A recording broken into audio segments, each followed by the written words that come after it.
อ้าววันนี้ฮอตเฮือนฮอตซานแล้วสบายดีเด้อนางสวัสดีนะสบายดีเอิงเลยให้สบายดีปลาลุงโอ้ให้ตลอดบ่ลุงเบิ่งน้องใส่พัดเข้าก่อนพี่น้อง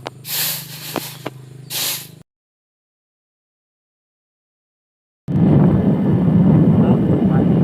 เบิ่งที่เบิ่งภาพมาเมื่อบ้านนี้เขาไม่มีน้องเนาะทำจอบลุงจอบเมียก่อนสองสามคนกันเอาก่อนอื่นกันสบายดีและสวัสดีพ่อแม่พี่น้องเอฟซีเมื่อสุขคนเพราะว่าอยู่ในและก็ต่างประเทศเห็นดีตอนทับเข้าสู่ซองพอน้องใส่ซื้อเก่าเนาะพี่น้องนี่ก็สิภาพนี่ก็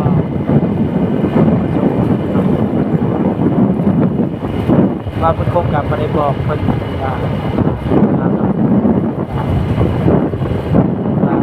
เอาว่ามั่นใจสิได้เมื่อหรือบ่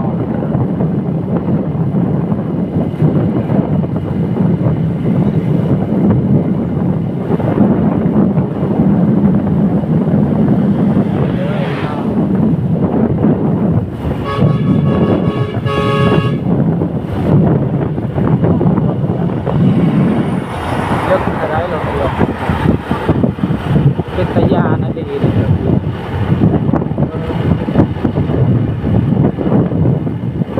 ขับไว้ดี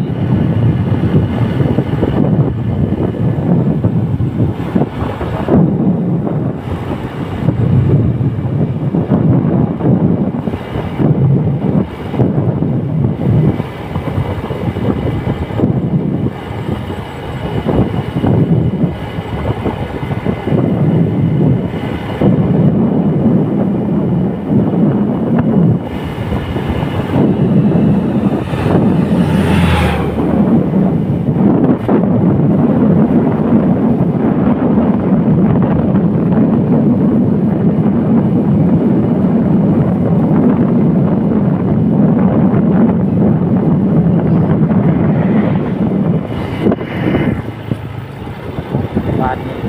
อ่อนบ้านแล้ว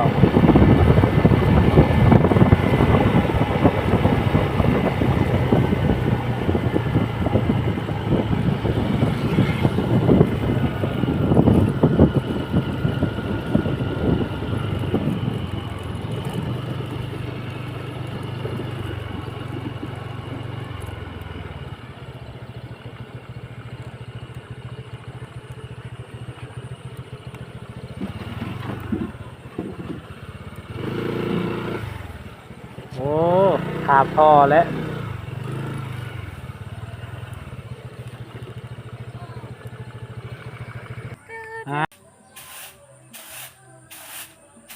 กินยังมื้อนี่มีอาหารบริกิตแกงหน่อไม้กำลังสิแกกโดยแกงหน่อไม้ให้พ่อกินบ่ลูกเอ้าพอมีหยังผักมีแต่น้ำหวานกินละใส่อายเด้ไปนี่อายไปใส่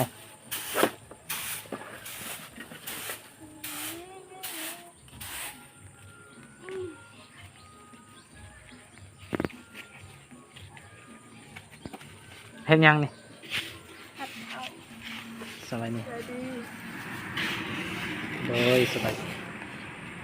กินข้าวเลยบ่เป็นเราต้มหน่อไม้บ่แกงหน่อไม้ กินแกงหน่อไม้บ่ อืม โดย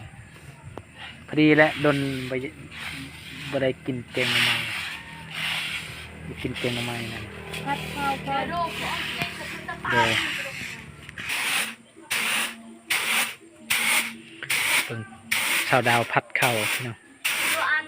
ตอนตาลักมันไปตัวก็ช่วยใจมันไปเจ้านายเจ้าได้จูจูไอ้เป็ดกันใหญ่แล้วพี่น้องเอ้ยยังเหลือแต่ซีโต้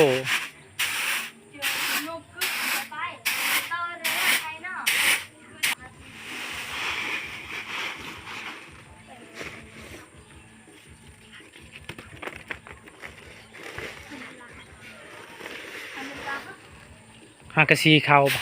หรือว่าตำเอาบ่ตำบ่ โดย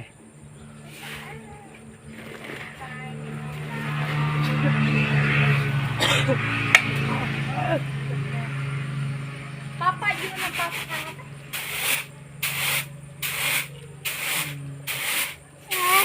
อย่า อัน ไปดีลูก บายปลาลงลูกไปปลาลงลูก ป้า น้องกินอยู่บ่เขาว บ่ไปคิดบ้าง พ่อต้องให้ตลอด เป็นใครบ่ลูกเป็นใครบ่เป็นใครกินฮอดพ่อบ่ลูก ป้าไหน ห้ายังนะฮะ ห้ามเห็นมันตัวมันดำ โดย ๆแกะกันไหนสิร้อนโจยกันไหนเดียวกันเด้อ โดย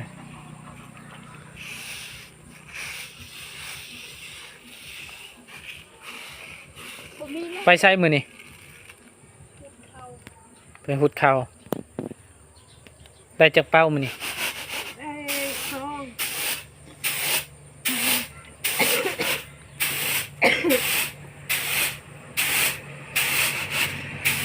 ใช้ได้จ้ะไปใช้มือนี่ ไปเรียน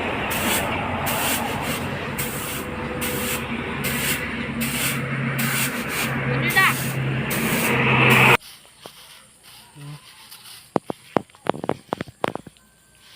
เป็ดกินยังเหลือ4 โตเนาะ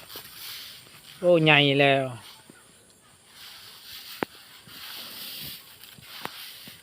สมัครคนมากินเด้อ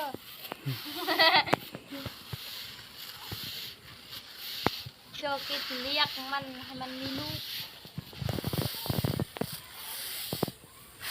อาเตียไหนเตียไม่ใช่มันบ่ฮะ ไม่ไม่ใช่แม่น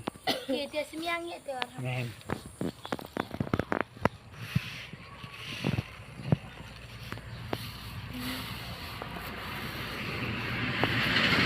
มีแต่พาทีมงานมาแล้วก็เอาอีกตัวหนึ่ง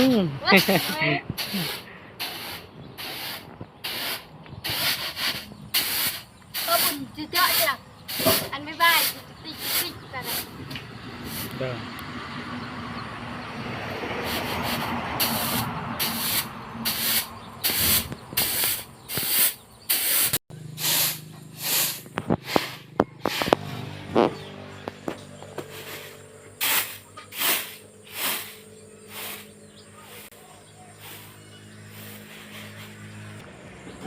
ไพ่ตำเขานี่ แม่ ว้าแกงหน่อไม้น้องเอ้ยน้องสิมือน้องดาวให้ คัก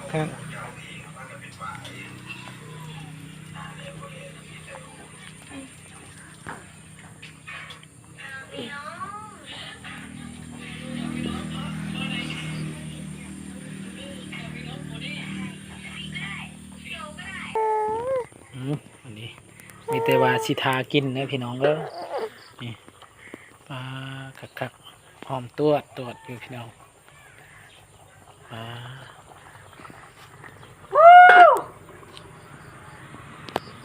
ภาพมากจะกินข้าวแล้วอันนี้สุกแล้ว เข้านำกันเด้อมาเด้อมีเข้านำกัน มาเด้อพี่น้องกินข้าวนำกันนำน้องใส่เด้อ แกงหน่อไม้ฮ้อน ไปหาเองเลย ๆไปหาทำไมจะไปหากระไพ ไปหากับสมอนไปหากับคนในบ้านนี่ ได้ลายบ่ ไปกับคนนี้แหละลายยุ เอากินก่อนเอาแต่ว่าคันว่าบาบุญคงกินกะบ่มีไผที่จับกอง มันบ่คือแบบว่ามีแนวตั้งกองแล้วเฮาสิตั้งไว้เลยกินนะกินแซ่บๆใช่น้องเลย มาตั้งใครหลังกองมันนึง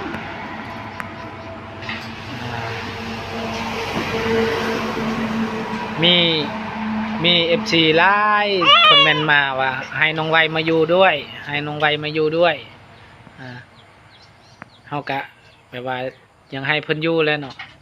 ก็ยังถามเพิ่นก่อนแต่ปรึกษาทางลุงก่อนยังบ่มีคำตอบอยู่เพิ่นก็ติดต่อบ่ได้แล้วเดี๋ยวนี้กันว่าเพิ่นตกลงว่าอยากอยู่นํแล้วก็มีแต่ว่าบ่าวเพิ่นคงสิลงไปรับถ้ามีเวลาเพิ่นน่ะยังบ่มีเวลาเฮาก็แบบว่าไปบ่ได้นึงมาก็ยังหาเงินอยู่หาเงินใช้จ่ายค่าแบบว่าเดินทางไปฮอดพุ่นก็โอ้หลายเติบประมาณอยู่ตกอยู่ประมาณ4ล้านนี่แหละไปหาเพิ่นก็เลยว่ายังบ่หาเงินหาคำก่อนถ้าได้เงินเฮาจะลงไป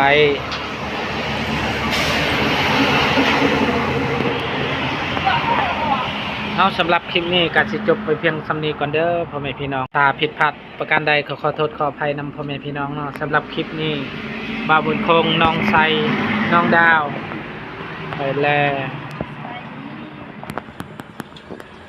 พ่อแม่พี่